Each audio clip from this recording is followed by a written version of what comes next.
Papangalanan ko 'to na tortang repolyo kasi torta siya talaga. So, malinamnam, masarap at simple at murang-mura pa. Try nyo.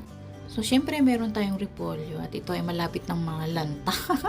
So, nakuha ko lang yan sa rep. So, para hindi masayang yung gulay, so ito ang ginawa ko. So, ayan, sa 1/4 lang yung hiniwa ko na ganitong kaninipis na repolyo.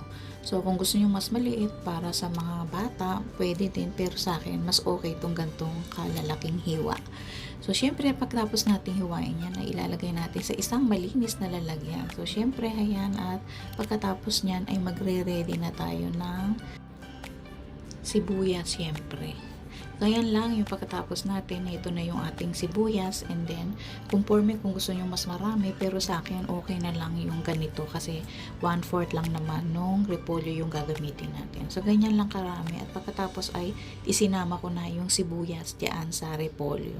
So, syempre, ayan, may itlog tayo. So, dalawa lang yung ilalagay nating itlog dyan.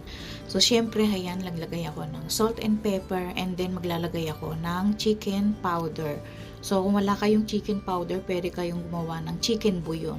So, ayan, at lalagyan ko lang din ng 3 to 3 tablespoon ng nabulol na ako ng flour or harina. So, ayan lang at i-mix-mix natin or mekos-mekos na natin yan hanggang sa mag-fair na yung ating mga ingredients.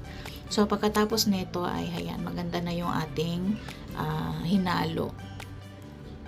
So, medyo simpleng-simple lang yung ating recipe for today's pero napakasarap. Nagdagdag ako ng konting harina kasi parang mas maganda yung magmabuo siya. So, syempre sa kawali natin, ayan, ganyan lang, itotorta lang natin siya sa mantika. Kung gusto niyo mas maraming mantika, sa akin mas konti lang is okay na sa akin yung konti para hindi naman siya mamantikang mamantika.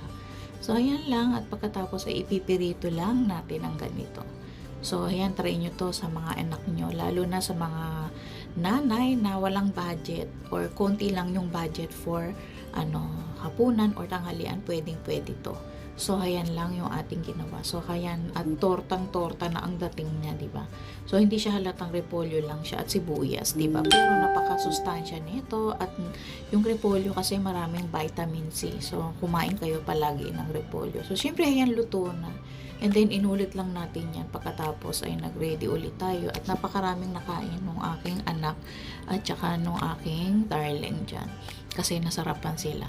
So, pwede nyo siyang lagyan ng sauce na example, ketchup and mayonnaise. Pwedeng wala kasi masarap din siya kahit walang ganun. Pero yung si darling ko at yung anak ko, naglagay sila ng okonomiyaki sauce and then naglagay din sila ng ketchup or ng mayonnaise. Conforme na sa inyo, pero sa akin, hindi na kailangan maglagay ng sauce. Pwedeng suka. Masarap toyo at suka. Ayan lang at thank you for watching. So, heto na yung aking darling at nakukwento pa siya dyan. Pero habang nakukwento, ay naglalagay ng mayonnaise. So, thank you for watching. Mga ka-atcha, try nyo to.